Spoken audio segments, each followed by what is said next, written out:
Using the diode laser for soft tissue surgery is an optimal advantage of this laser. This is the Biolase Epic, 940 nanometers.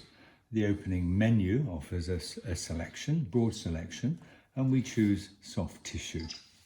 From this we have a drop-down menu that offers us a further selection. For the purposes of our demonstration, we shall choose gingivectomy, and we see that a window comes up saying please initiate the tip. The fibre delivery of the laser, as you can see, is a very fine optic quartz delivery, and the red spot that you see on the end is the aiming beam of the laser. If I place that against my finger, you can see that that spot is quite sharp when it's in contact, and then it will fade as we pull the fibre away. This is not the laser that will do the soft tissue surgery. This is merely an aiming beam because the wavelength we are using is near infrared and invisible to the eye. Such is the relationship between wavelength and photonic energy, the inverse proportionality, that the longer the wavelength, the smaller is the photonic energy value. And at this particular wavelength, if we choose to proceed with our soft tissue surgery without initiating the tip, we may see that the ability to cut through tissue is somewhat slow and is a little bit complicated by virtue of this low photonic energy. So if we just move forward with our menu, this will throw up a chosen set of parameters, and for the purposes of the demonstration on animal tissue, we may wish to just modify that somewhat so that we can use a slightly different delivery, and we will perhaps choose approximately slightly larger value of power delivery. We can press to activate the laser, and as we place this against the tissue and we switch it on, we can see the level of interaction that will occur.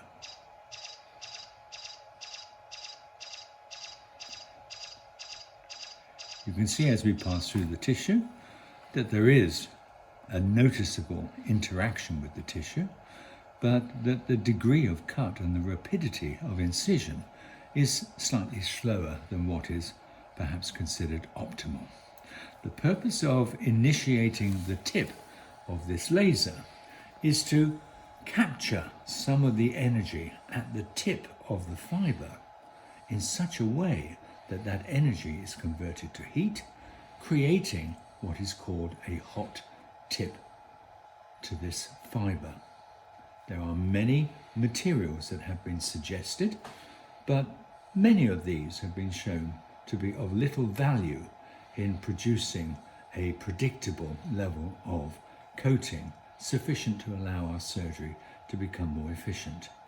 What we are seeking to do is to apply a coating at the end of the fibre that will be able to withstand the heat, that will trap approximately 85% of the energy passing along the laser, allowing approximately 15% of onward transmission of 940 nanometer photons that will then pass into the tissue and contribute not only to the surgery but also to the delivery of photobiomodulation. So how do we initiate the fibre? The choice of material is a simple one. Articulating paper, thin articulating paper, contains a pigment that readily will deposit onto the end of the fibre. How do we do that? Well, we activate the laser and we seek then to touch the paper so that we can then capture some of that pigment. I'm going to leave these settings as they are at the moment. I'm going to switch the laser on. You see that we still have the aiming, and I'm going to approach that paper and we're going to see what actually happens. Without touching the paper, before we even got anywhere near, the photonic energy is absorbed by the paper, converted to heat, and there is an ignition of the paper. If we choose to turn the power down to as low as we can get, so we've gone from 2 watts of average power to 0.4 watts of average power, and we can try again and see if that makes any difference. Once again, without touching the paper, we can see that we are igniting the paper. Does this produce any deposit onto the fibre? No, because the energy that has radiated from the fibre has created ignition, and so the fibre and the photonic beam just pass on through space. The secret to initiating fibres is to choose as low a power setting as is possible. Here we've chosen 0.3 watts. And instead of switching on the laser and then touching, the secret is to touch the paper and then to briefly initiate the laser. So we will touch the paper and we will switch on and we take it away. You can see that there is possibly evidence, if I hold it correctly for you, that there is a small hole that has developed in the paper, but it hasn't caught fire.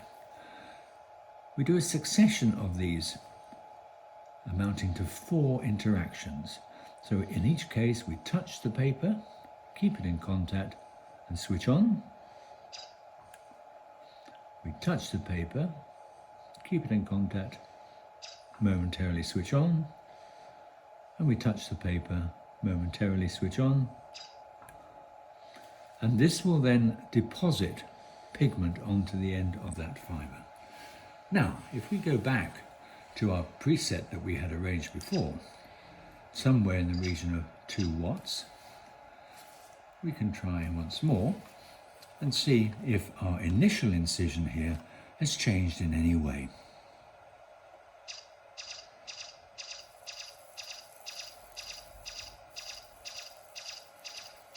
You will see that compared to the initial incision, 2 things. First of all, you will notice a smoke, a plume, the product of laser tissue interaction that rises off the tissue. Your assistant will hold a high-speed evacuation and that will gather that plume. The second thing you saw that my progress through the tissue was considerably faster than it was with the original incision. If I travel slowly through the tissue, the incision line is thick, the depth is greater, but the risk of collateral thermal damage is considerably greater. If we go through the tissue slightly faster,